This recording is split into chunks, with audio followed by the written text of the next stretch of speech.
Bienvenue dans cette édition de ce 5 mars 2025. Qu'est-ce qui se passe avec Monsieur Paul Biya? Bienvenue au 20h.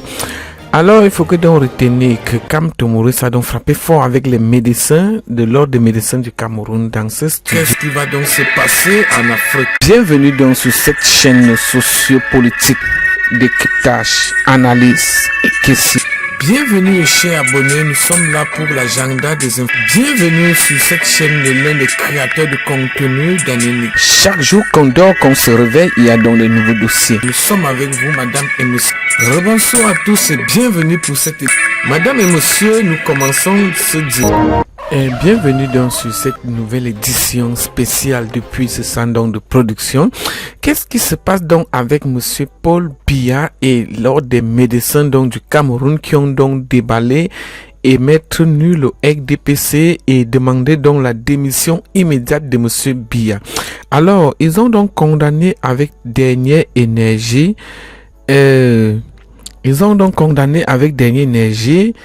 la candidature donc à la présidentielle prochaine de 2025 en octobre. Vous savez donc que ici donc dans ce studio, trop parler donc ces maladies, nous allons donc faire entrer le génie des génies qui va donc nous expliquer et qui va donc nous faire comprendre sur le plan donc politique qu'est-ce qui ne donne donc pas avec les médecins du Cameroun qui ont donc déballé donc toutes les secrets. D'autres même ont commencé à organiser le départ de Monsieur Biya. Dans ce studio, si vous le voulez donc très bien écouter ensemble. Je ne veux pas tuer les formations sanitaires privées, mais quand même, j'aimerais que ça se fasse en milieu hospitalier ou en plus d'ailleurs, ils ont l'avantage parce que on va y revenir tout à l'heure, le plateau technique va être revu, mais vraiment à un niveau sérieux. Mais s'ils ont justement le plateau technique qu'il faut, l'entourage aussi du personnel qu'il faut, ils peuvent mieux suivre les patients dans les formations sanitaires publiques. Mais il faut justement pour éviter qu'ils soient obligés d'abandonner leur poste à l'hôpital, voire ailleurs, pour aller faire multiplier les consultations dans les secteurs privés, il faut leur donner cette possibilité-là. Ce jour-là, vous consultez le médecin, mais à titre privé, il va vous faire sa facture, vous allez payer. Et il est dans formation sanitaire publique. Et enfin, toujours par rapport au statut social, il me semble qu'il est important. Quand nous, on était petits, on savait que dans les petites localités du pays où on était, il y avait 3-4 personnes qui étaient des grands notables. Chers amis, chers compatriotes, personnel au pluriel de la santé, aides-soignants, techniciens, laborantins, infirmiers, médecins, dans vos différentes spécialités et dans vos grades respectifs. C'est un réel privilège de vous avoir cet après-midi. Vous avez choisi d'être là aujourd'hui à l'invitation de votre compatriote qui aimerait partager avec vous quelques idées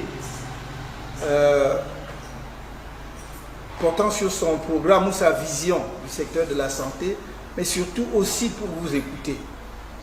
Merci d'être là cet après-midi. Je voudrais d'emblée vous dire le respect et l'admiration que j'ai pour votre profession, pour vos professions, pour vos différents corps de métier à l'intérieur du secteur de la santé. Pourquoi? D'abord parce que vous avez fait preuve d'une résilience admirable.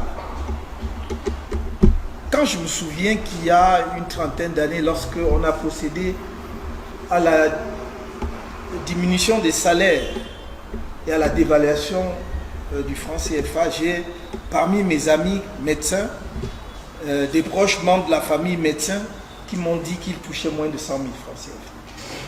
Pourtant, vous êtes restés. Pourtant, vous avez continué à vous rendre dans vos formations sanitaires. Vous avez continué à soigner les Camerounais dans l'adversité.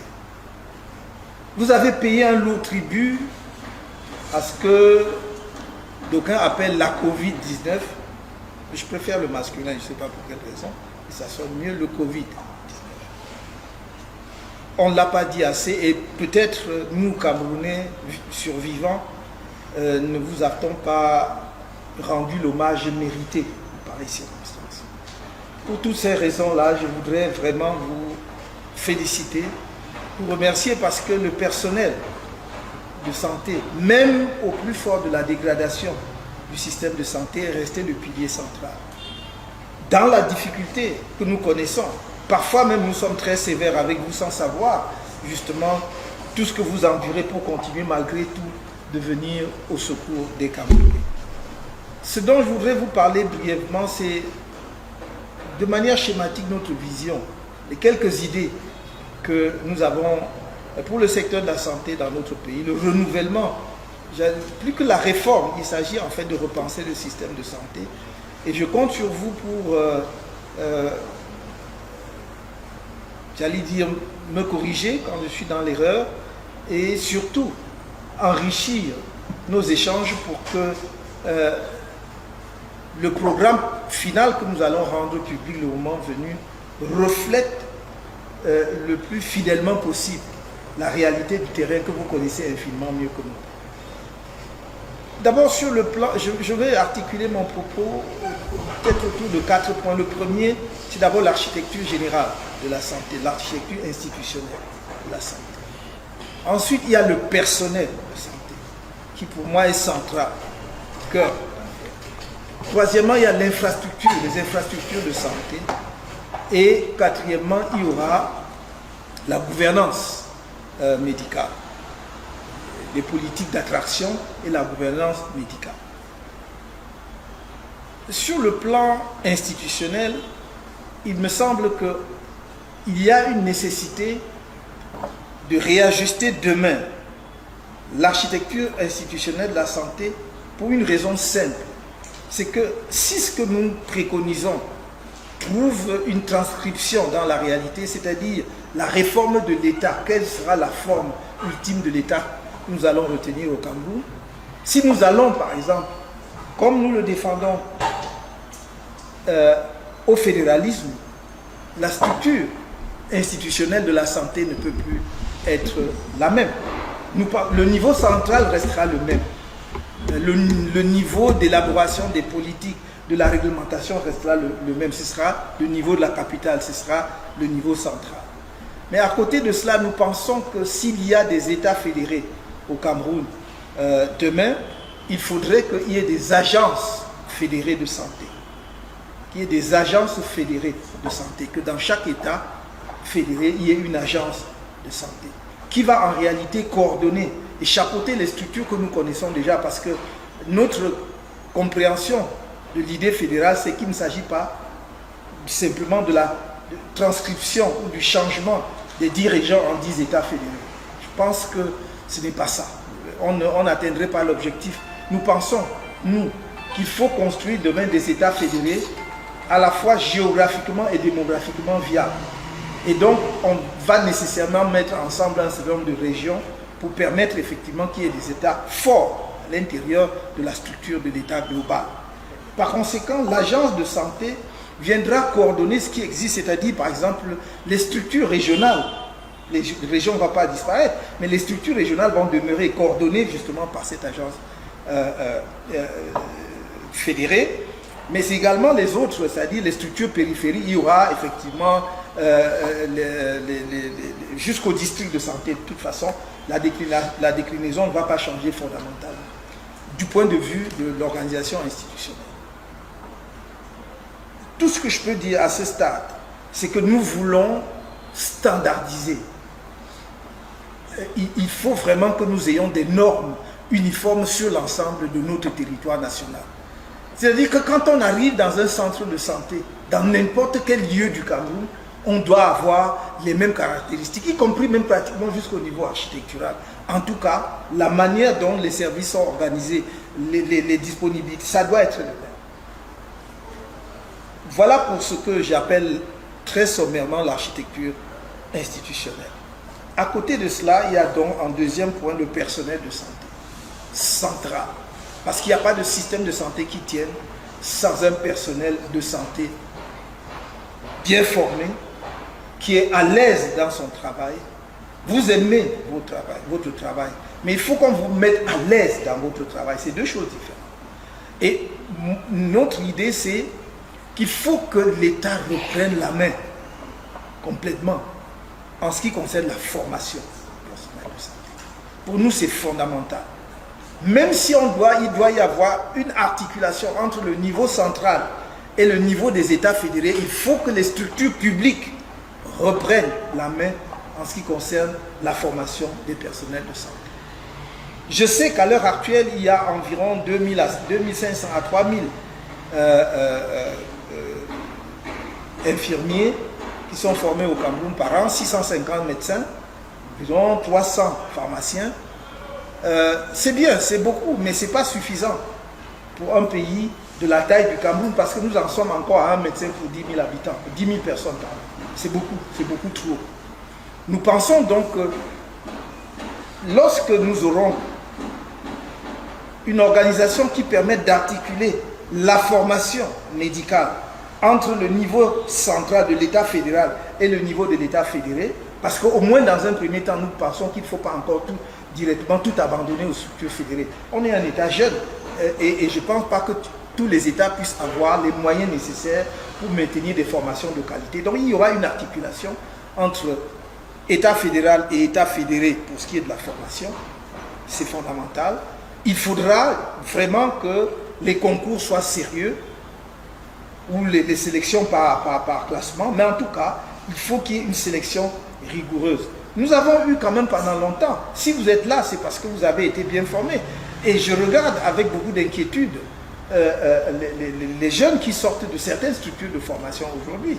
Il s'agit de notre vie à nous tous. Vous-même du personnel médical, si vous tombez malade, ce n'est plus vous qui êtes au contrôle de vous-même, c'est un autre collègue. Mais s'il est mal formé, le résultat sera le même. Donc il faut vraiment que l'on soit bien formé. S'il y a un secteur avec lequel on ne triche pas, c'est celui de la santé.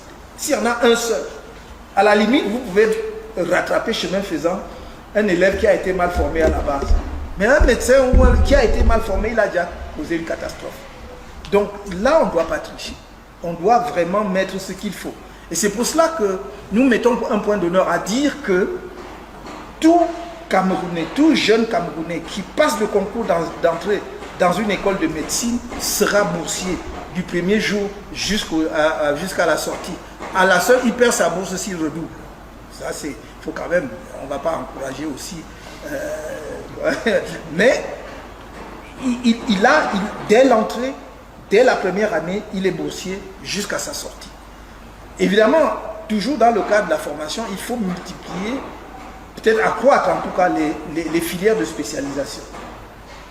Et à cet égard, nous pensons franchement qu'on ne peut pas parler de la formation, non seulement sans penser aux facultés ou aux écoles de médecine, mais surtout au CHU.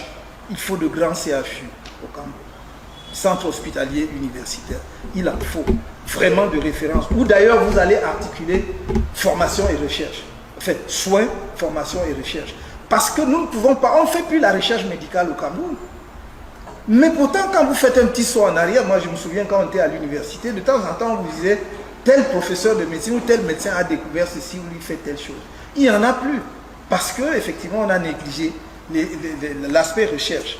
Et je pense que nous allons doter le pays de grands CHU pour que les médecins qui sont formés soient également, grâce à cet encadrement-là, familiers, je veux dire, avec la pratique médicale. Toujours dans le cadre de la formation, une des idées que nous proposons, c'est que vous avez constaté qu'à l'heure actuelle, l'arrière-pays souffre beaucoup.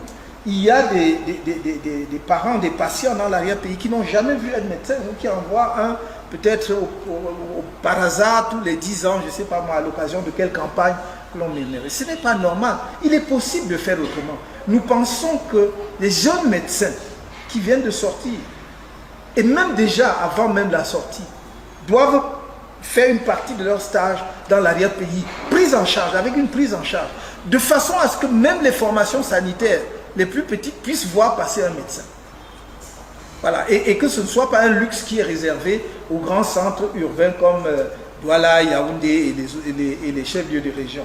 Et à cet égard, un autre aspect, une autre valorisation du personnel de santé, à notre avis, passe par l'attention qu'on doit porter à leur statut social. Cela passe premièrement par la revalorisation de la rémunération du personnel de santé. Vous ne pouvez pas payer des médecins, même vraiment au-delà de la santé. Respectons quand même le nombre d'années d'études qu'il y a derrière. Vous ne pouvez pas payer des médecins au lance-pierre. Vous ne pouvez pas payer des infirmiers au lance-pierre. Vous ne pouvez pas payer parce que tout ce monde-là passe du temps, abandonne leur famille quand ils font des gardes. Et je ne sais pas quel autre sacrifice. Donc on doit, s'il y a des secteurs sur lesquels moi je crois qu'il faut faire un effort, se concentrer pour améliorer les conditions d'exercice de la profession, c'est les médecins et les enseignants. J'ajoute à ces éléments, en dehors des prix, machin, mais le salaire même déjà de base doit être valorisé hormis les prix. Je pensais aussi, mais ça je parle sous votre contrôle, qu'il serait de bonne politique de permettre à ceux d'entre vous qui ont acquis ou accumulé au fil des ans beaucoup d'expérience, professeurs de médecine ou spécialistes, même s'ils ne sont pas professeurs chevronnés et tout, de faire une chose qui se pratique ailleurs. Là, nous n'inventons pas le fil à couper le beurre. C'est-à-dire qu'il y ait une part, pendant la semaine, il y a un certain nombre de jours accordés aux médecins, à ces grands spécialistes-là, pour faire des consultations dans les formations sanitaires publiques, mais pour leur propre compte. Je ne veux pas tuer les formations sanitaires privées, mais quand même, j'aimerais que ça se fasse en milieu hospitalier, où en plus d'ailleurs, ils ont l'avantage, parce que on va y revenir tout à l'heure, le plateau technique va être revu, mais vraiment à un niveau sérieux. Mais s'ils ont justement le plateau technique qu'il faut, l'entourage aussi du personnel qu'il faut, ils peuvent mieux suivre les patients dans les formations sanitaires publiques. Mais il faut justement, pour éviter qu'ils soient obligés d'abandonner leur poste à l'hôpital, voire ailleurs, pour aller faire multiplier les consultations dans les secteurs privés, il faut leur donner cette possibilité-là. Ce jour-là, vous consultez le médecin, mais à titre privé, il va vous faire sa facture, vous allez payer. Et il est dans la formation sanitaire publique. Et enfin, toujours par rapport au statut social, il me semble qu'il est important. Quand nous, on était petits, on savait que dans les petites localités du pays où on était, il y avait 3-4 personnes qui étaient des grands notables, pas des notabilités traditionnelles. Il y avait l'autorité administrative, il y avait le médecin, il y avait le directeur d'école, et je ne sais plus qui. Ça ne dépassait pas 3 ou 4. Voilà les notables. Il faut rétablir cela. C'est-à-dire que quand dans une localité, on voit un médecin, on doit d'abord savoir qu'on a affaire à une personnalité. Les personnalités ne sont pas seulement celles qui ont fait les NAM. Non. Quand vous avez en face de vous un médecin, un directeur d'école ou un proviseur de lycée et tout cela, ça doit être des éléments constitutifs de la notabilité de la localité. Et à cet égard, et pour ce faire, y compris pour les jeunes médecins en fin de formation ou en début d'activité dont nous avons parlé tout à l'heure, nous voulons rétablir, construire à nouveau des maisons d'astreinte. Construire des maisons d'astreinte. Il ne faut pas qu'un médecin, quand il arrive, parce que bon, à Yaoundé, il va se débrouiller, même sans beaucoup de moyens, pour trouver même 1-2 pièces. Mais ailleurs, dans des districts de santé, dans des petites localités, même s'il veut louer, il ne trouve pas quelque chose de décent. Or, pour qu'il garde ce statut de notable, il faut qu'on dise voilà la maison du médecin. On ne va pas simplement dire voilà la maison du sous-préfet ou bien du commandant, voilà la maison du médecin. Donc, et pour nous, la garantie que ces maisons d'astreinte gardent leur standard, c'est ce standing, c'est que le médecin qui entre doit savoir qu'on doit faire le check à l'entrée et le check à la sortie. Si vous avez cassé, détruit des choses, bon, je regrette, mais vous allez devoir payer pour réparer. Mais il faut vraiment qu'il arrive, qu'il soit psychologiquement même déjà rassuré en arrivant, que j'ai une maison d'astreinte. J'ai préconisé la même chose d'ailleurs pour les responsables en matière d'éducation, c'est vraiment important. Un dernier point, pour ce qui est du personnel de santé, je voudrais que l'on réfléchisse et que vous réfléchissiez, peut-être pas tout de suite, mais si nous avons la bénédiction pour être en capacité de mettre cette vision en œuvre, que au cours des états généraux que nous entendons organiser à cette occasion, que l'on réfléchisse par exemple sur non seulement les cursus de formation, quelle est la durée vraiment que nous voulons. À l'époque, on commençait à 6 ans quand on a fait le CUS. Et c'était d'excellents médecins aussi. C'était des généralistes, mais ils savaient tout faire, y compris jusque bon. Mais aujourd'hui, c'est vrai que les problèmes médicaux se sont compliqués et tout. Mais est-ce qu'on fait une durée de 6 ans, de 7 ans? Comment? Voilà.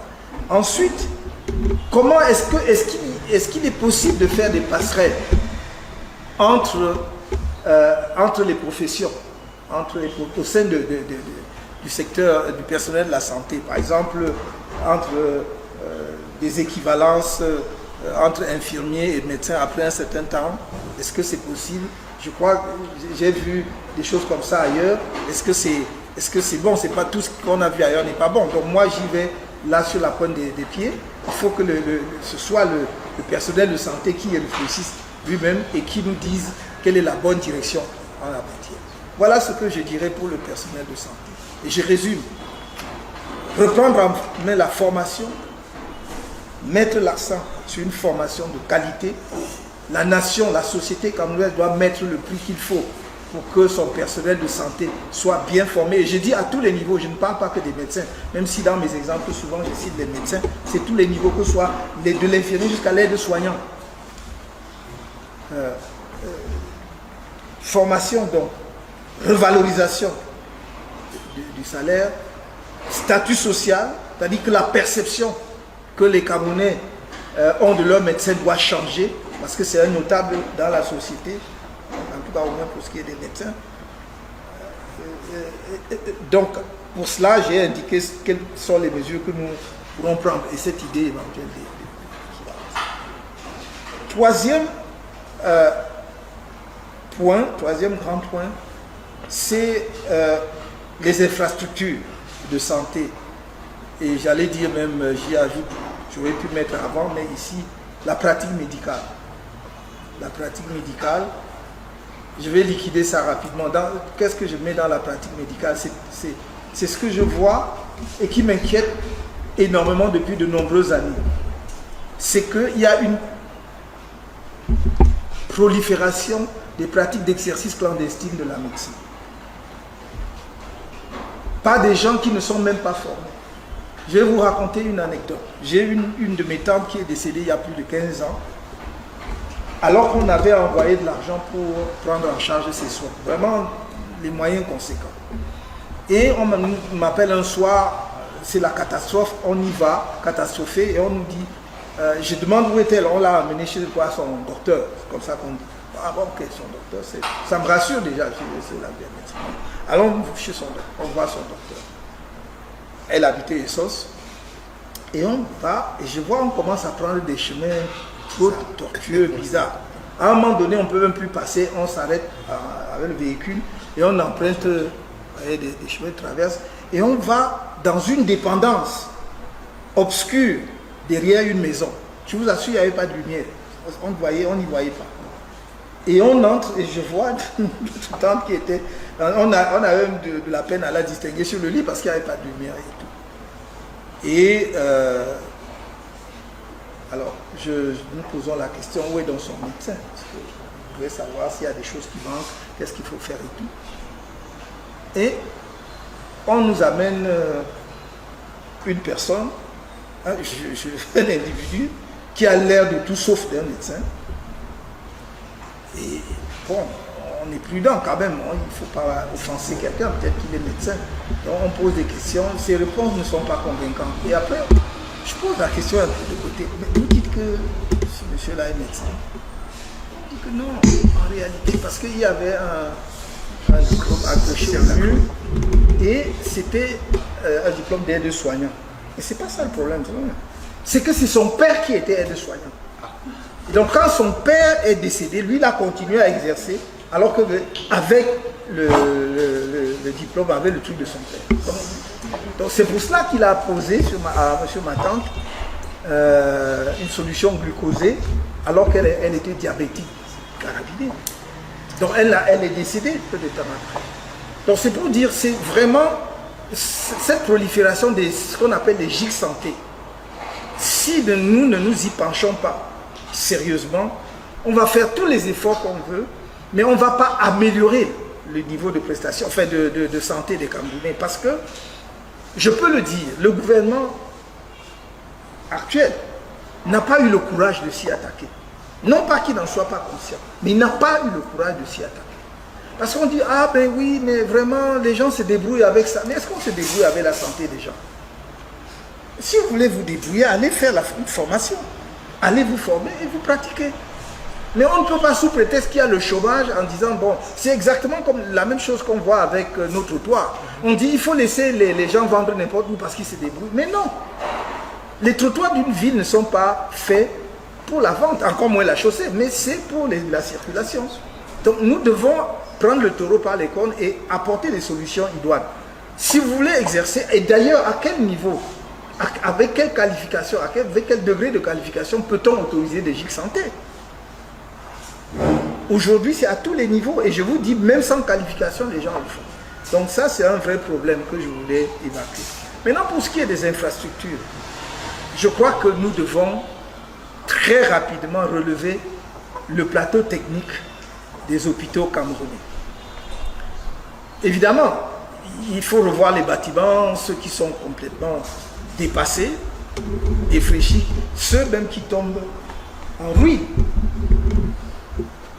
Une autre anecdote, un jour, nous apprenons qu'il y a des amis qui ont fait un accident vers Ayos.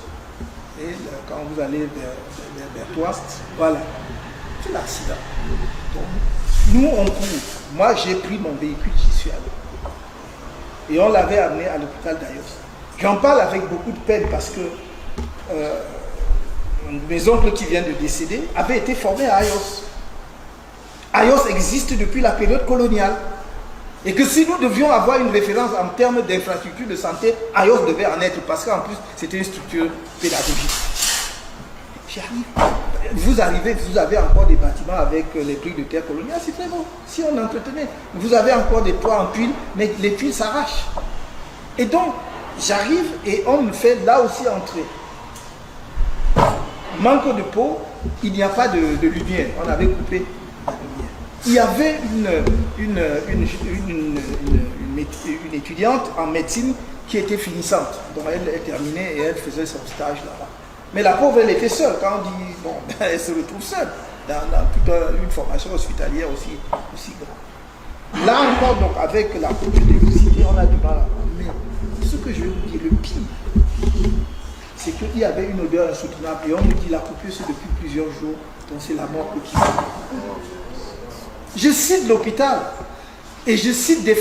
Nous vous reviendrons dans cette prochaine édition. N'oubliez donc pas de vous abonner, de liker et de partager cette vidéo si elle vous a donc intéressé. Il s'agissait de qui? De Kamte Maurice qui a donc déballé et frappé fort, mes amis. Vous savez donc que c'est maintenant qu'il y aura donc les élections. Bienvenue donc sur ma chaîne. Chaque jour qu'on dort, on se réveille, il y a donc des nouveaux dossiers. Maintenant, vous allez vous abonner. Alors, on ne vous demandera plus le moment venu, le moment de l'opportunité. Vous le savez donc que c'est Monsieur Biya qui est vu, c'est Monsieur Biya qui est donc vu, qui est donc en vue pour les élections. Il est prêt à briguer un 8e mandat. Nous avons donc des opposants qui ont tout cherché à tous les prix, même spirituellement, donc d'empêcher donc